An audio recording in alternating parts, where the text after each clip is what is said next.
Good morning. My name is Dustin Atwood with A1 Custom Car Care. I have been a master certified technician for well over 15 years, probably at a minimum. Been in the industry a couple of decades and then some, working on about probably 23 years professionally, 25 years if you include my automotive formal training in Monette, Missouri. Great experience. We've been doing this pretty much every Monday, and I'm trying to keep that up. We've done several podcasts here. And what I want to talk about is really what's going on in the automotive industry, what I'm seeing in all of our shops, what I'm seeing in the automotive market. And it's changing and very dynamic almost by the minute. We're mid-June 2025, and things are really ramping up out there in the world, not just in the automotive field, but in general. And so this week I had quite a bit going on. We're going to talk about that. I did have to go to a local Ford dealership and pick up some parts that I had ordered and was waiting on. And while I was there, I happened to pull up in my '07 F-150 with 311,000 miles on it, right next to a 2025 F-350 with a 6.7 Power Stroke in it. Fantastic truck. I believe it was probably a Lariat, so it was upper trim package. It was a single rear wheel and was just an absolute rock star truck. And so as I'm going in there to pick up my parts, I decided to look at the window sticker. And it had a lot of bells and whistles on it, as most of the vehicles do at this point. It was at $98,000.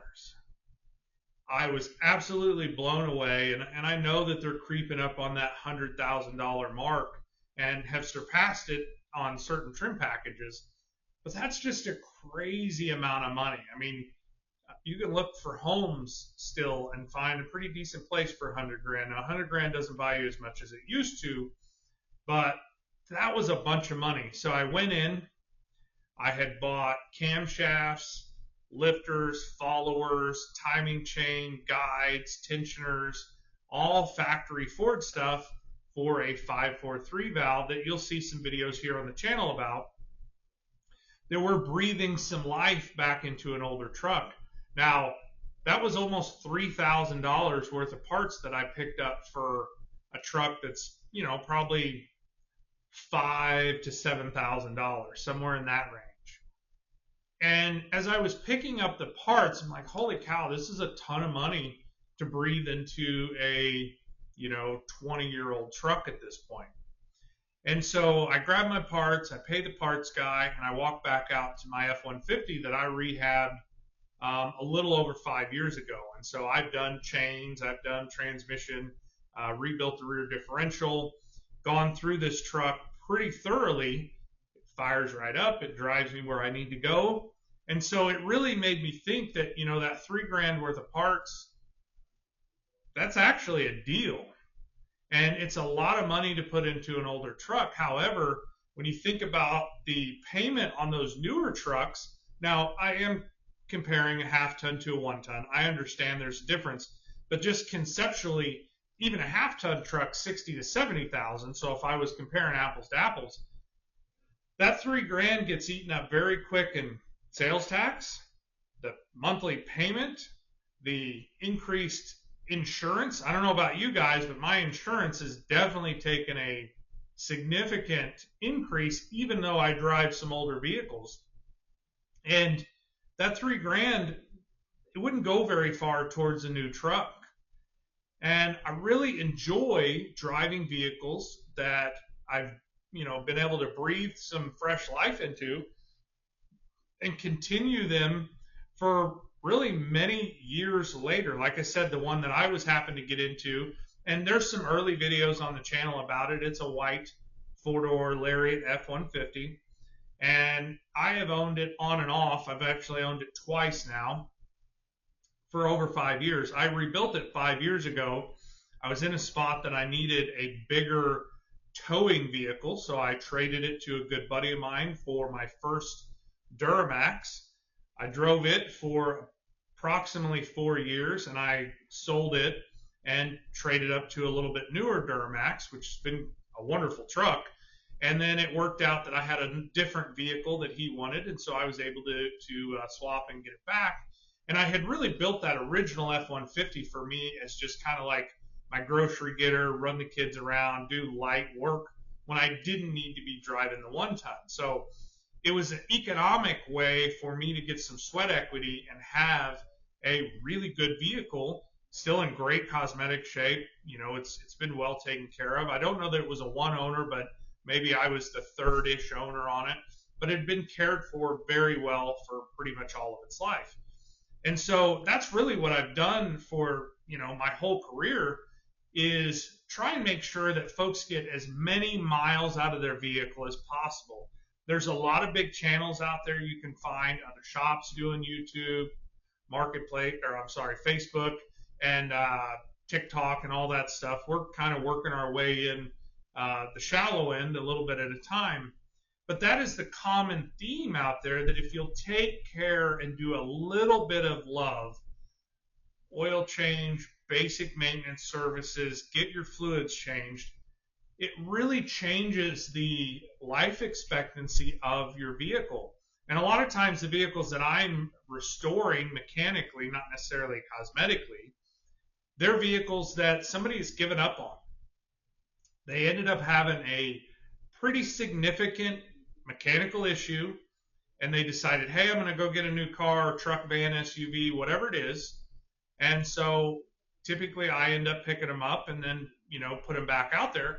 I have a lot of vehicles running around the Springfield Republic area that had been discarded from somebody else, as well as I have hundreds, if not thousands, of vehicles through A1 Custom Car Care that we've been able to provide many more years of service versus having to go to that Ford dealership or Toyota, Chevy, Dodge, whoever you want, and sign on the dotted line and buy a new vehicle because yours basically just gave up on you and you didn't want to breathe life back into it. So if you have comments that you feel, one way or the other, I would love to hear about it and just see kind of your perspective of, what that kind of looks like from your side of the world. Do you enjoy, going and having the latest and greatest? Well, maybe leasing a car is for you. I've always kind of been on the other side of leasing. I didn't really feel like that would fit me, but I've seen people do it and then buy out the lease, and it seems to work okay for them. Me, I typically want to drive my vehicles a minimum of 10 years. I've gone 15 and 20 years over my life, and I've seen and had many of our customers here. I've been working on their vehicles from day one, and I don't take that lightly. That's a big, big deal, and what I feel, big responsibility. As we go into the travel season, we're testing our vehicles a little bit more than we normally do, and so an ounce of prevention is worth an absolute pound of cure.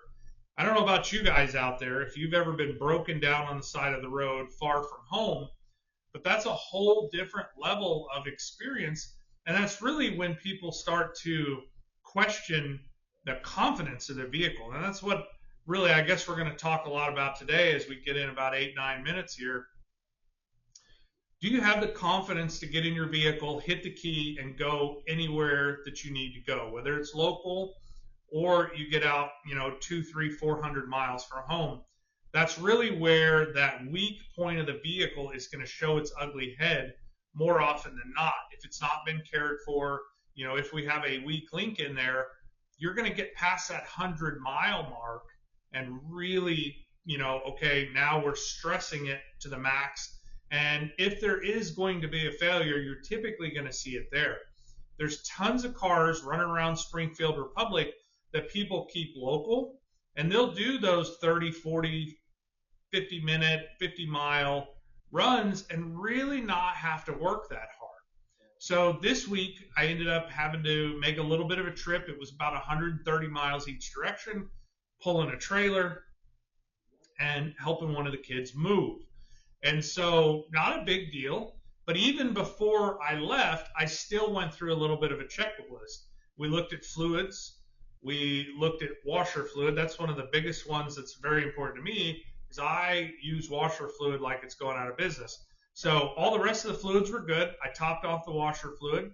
I did bust down and replace the valve stems. I had a leaky valve stem on one of the duals on the back of my 1-ton, and we rebalanced the tires just as a little bit of maintenance because I knew I was going to be asking quite a bit from the truck and trailer, and I wanted to make this hopefully as uneventful and timely as possible. So I did fill up. Obviously, we talked about the washer fluid. My truck is a emissions intact truck. So I had to stop by the parts store and get 2.5 gallons of DEF fluid. Diesel exhaust fluid is what DEF stands for. So we filled that up. We checked all the tires, all the fluids on the truck and the tires on the trailer. So went through our checklist, bells, whistles, lights, made sure all that stuff worked, got in the truck and headed, like I said, about 120, 130 miles. No issues, thankfully. So it rained quite a bit. I do need to put some new wipers. That's the thing that I always forget and I don't notice. Maybe you guys are a little bit more proactive than I am. I always notice I need wipers and I forget about it when it's not raining, but then I get out and about and it's like, okay, it's time to put a new set of wipers. So that's going to be something I'm going to do this weekend. Make sure that truck is tip-top ready to go. So get up there, load everything up in less than a half hour, stop, grab a bite to eat. About 130 miles on home. Truck trailer did phenomenal. That's really what I'm talking about being able to jump in your vehicle with confidence and a little bit of prep work and making a significant difference versus getting between point A to point B and then having an issue. So that's a success story at this point in time. I did this same run when we had a very cold snap. I think it was last winter. We got to single digits and I had not treated my diesel. And so I ended up gelling up on the way back from Rolla is the run that I was making. I was towing a broken car that had a cylinder down and a hard misfire. So instead of 6 cylinders, it was running on 5 cylinders. It was 5 degrees and the truck gelled up right as you're on the St. Louis side of I-44 coming into Lebanon. And it was snowing and windy. It was terrible. I was able to get to the off-ramp, but this is when your process falls down a little bit. And so I got to the off-ramp. I could tell it was gelled up. I did get it running and got to a side road. I ended up having to unload the vehicle that I was towing that was actually missing, driving into Lebanon, buying some diesel 911 rescue anti-gel, and going back to the truck. I had a good buddy of mine who did a lot of the prep work while I was gone, pulled the fuel filter, so we were able to pour it directly in the fuel filter, directly in the tank, and I did give it a whiff of the good stuff to get it up and going and try and force that anti-gel through the fuel system to get it fired back up. Now we did get running again and we made it all the way back to Springfield. Loaded the car that I was actually going to rescue up, which kind of rescued me, I guess, as I share that story with you. So as we go into the travel season, now I'm talking winter at this point, now we're talking high heat, lots of miles for vacation. Being prepared out on the road will make a significant difference. I have been stranded over the years. I'm, like I said, master certified automotive technician, mechanic, whatever you want to call me, but things happen. You hit something in the road, you blow a tire, you go to get the spare and the spare's not inflated or it's 20 or 30 years old. And so you don't want to be finding that stuff on the side of the road. So if nothing else from our discussion today, hopefully I kind of maybe spur a little bit of proactive checks. And really a lot of the stuff that I'm super proactive at is because it burned me at one point in time. And I'm like, okay, I'm never letting this happen again. And you can fill in the blank with whatever you've got going on. Most often than not, the most common thing is going to be tire-related issues. So I carry at least one spare with me, sometimes 2, because I have had my spare fail me as well. I usually always carry some kind of a inflation device, whether it's 12 volt off of the truck, or it's cordless. You can find a lot of different videos on the channel where I've talked about that over the years. In the instance of the gelling situation, there is always an anti-gel on the truck in one of the boxes. It never leaves the truck. If and when I ever use it or I rotate out stock, it will be replaced immediately. I always typically run with a aluminum, I think it's 1.5 tons jack that I am a fan of Harbor Freight's aluminum jacks, fairly reasonably priced. I did a video here on the channel about that quite a few, probably months ago, and I typically go through one of those jacks about every year, maybe every year and a half. And there were some comments like, what in the world are you doing with your jack that you're tearing it up one a year? I'm typically doing something I shouldn't with it. I'm picking up too much weight. I'm using it on an uneven surface. Do that as safely as possible. And sometimes I will damage or ruin them. The last one I think of that I broke, I was actually trying to lift and get a disabled skid steer on and off a trailer. It did what I needed it to, but it had bent or broken the structural integrity of that jack, so we ended up having to replace it. But I'm a big fan of those costs, and as far as the use of them, they work great. I carry a NOCO jump box, if not 3 of them, depending on what I'm picking up. If it's diesel powered, I'll have at least 2, and then I want 1 in reserve. I heard many years ago from another YouTube channel, 1 is none, 2 is 1, and 3 is where I want to be. And really, it's because that 3rd one has got me out of some jams over the years, and I don't want to be in that spot ever again. And some kind of a communication device. We all have our cell phones. Those jump boxes will allow you to recharge or make sure that you have a backup power source. And then on most of my trucks, I run a CB radio or Citizens Band radio. It did help me on this last run to Rolla and back. We were just on the other side of Waynesville, and we ended up running into stop traffic. Now, normally the truck drivers out there are running on channel 19, and especially when I'm towing on a 4-lane or divided highway, I want to know which lane I need to get in with a truck and trailer so I don't get all the way up to the end and I'm trying to be that guy that forces over to whatever lane is blocked off. There was a very little bit of truckers talking and letting everybody know that we needed to be in the left lane. I was really surprised at that. If you're a CB guy or gal out there, or you're one of our drivers that are hauling freight for us that we all consume, I'd love to know if everybody's running on 19, or if so many people have got fed up with CBs, they've kind of gotten away from it. Because if that's what's happened, that's kind of a bummer. I really value having that local, like, really quick, instant information. Now, sometimes on Google Maps or Apple or whatever they use for their navigation, it'll say, hey, there's a wreck, coming up, or there's slow traffic or construction or police, etc.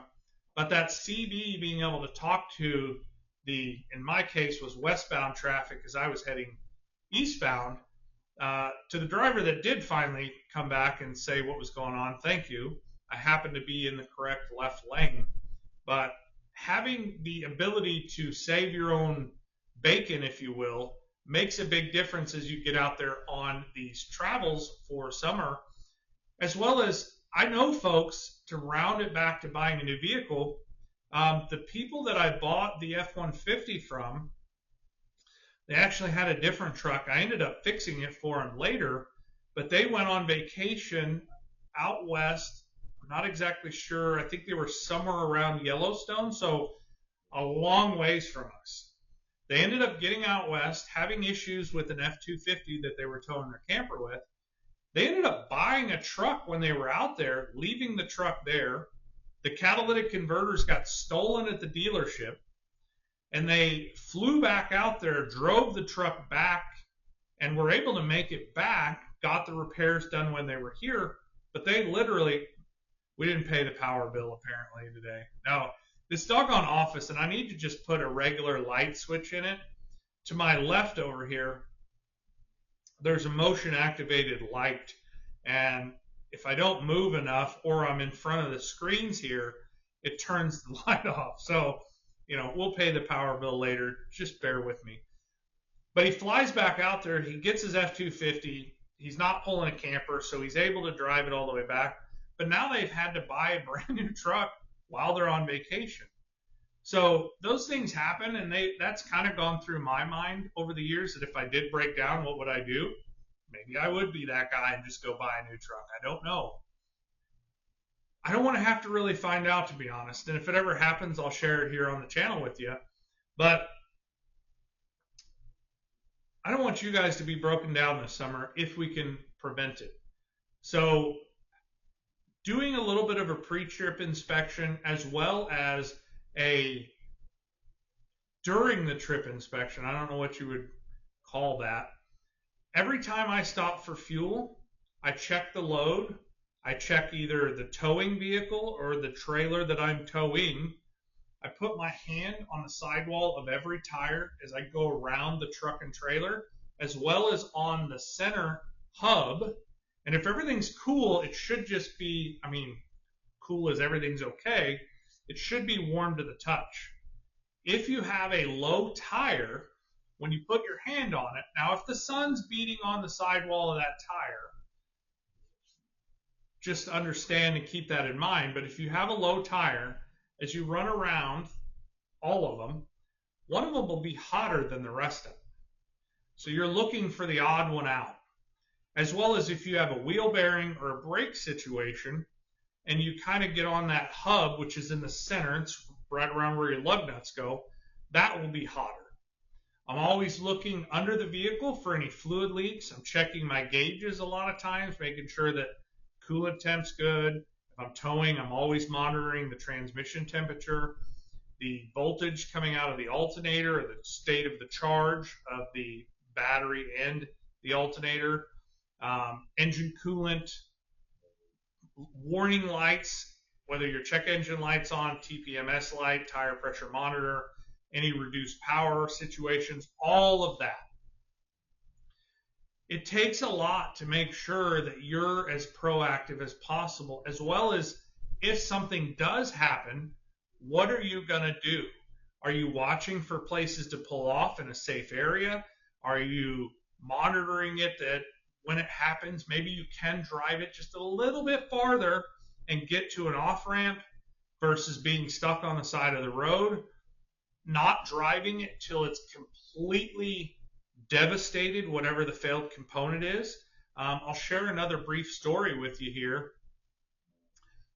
Back in my younger days, I was towing a U-Haul from Kansas City back to Springfield, and I had a truck that really wasn't capable of making that trip.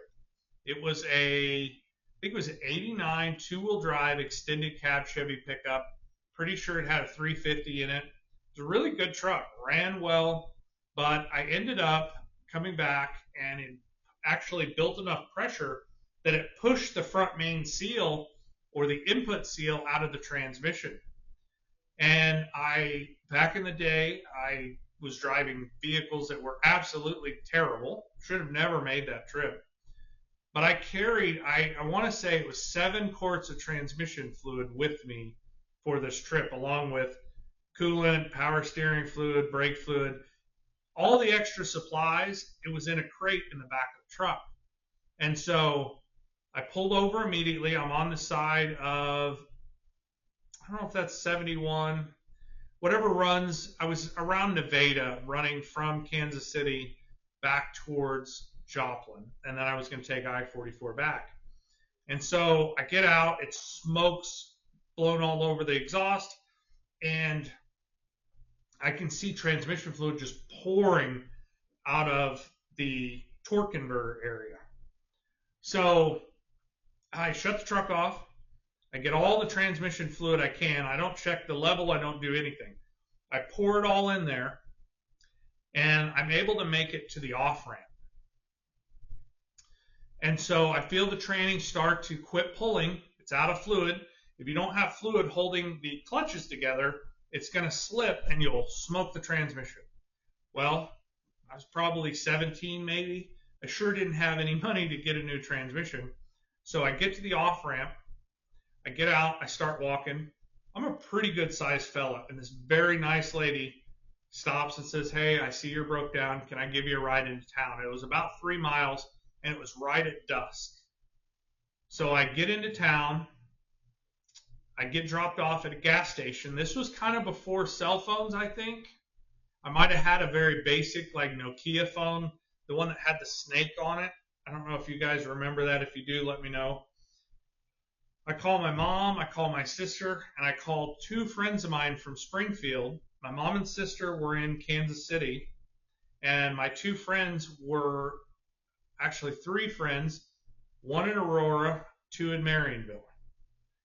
And so I'm basically on site. I'm not even with my truck at this point in time. And so my mom and sister are closest, so they get there with a good vehicle.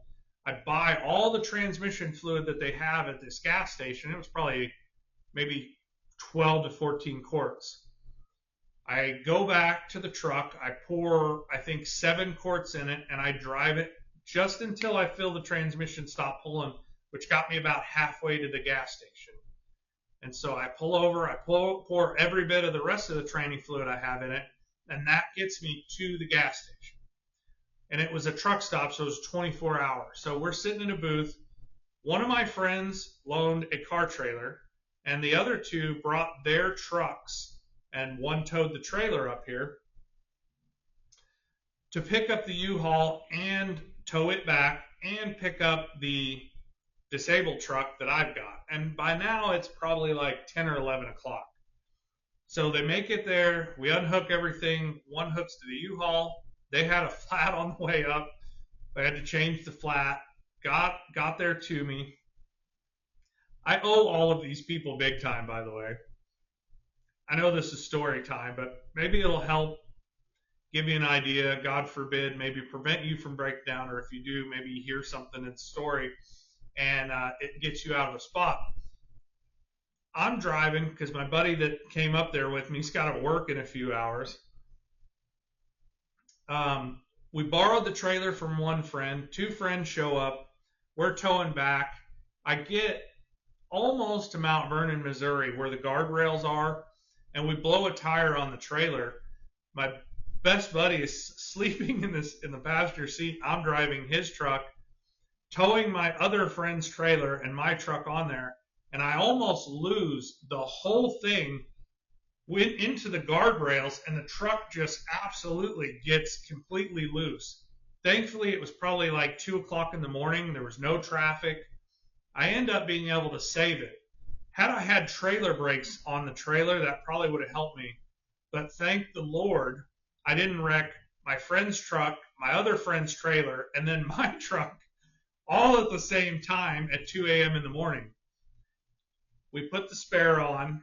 We have to go to a gas station in Mount Vernon, air it up because I didn't have an air compressor back then. So these are all lessons and things that have fueled the thought process for me of what I'm going to do if I travel and I break down, and I'm going to be able to hopefully help myself. That was such a crazy event, and that's been well over 20 years ago at this point, probably 25 years ago. And some of those scars, if you will, or hard-fought life lessons are the reason that I do what I do today when I travel. I do not want to go with a long trip with a vehicle that really I shouldn't be doing that.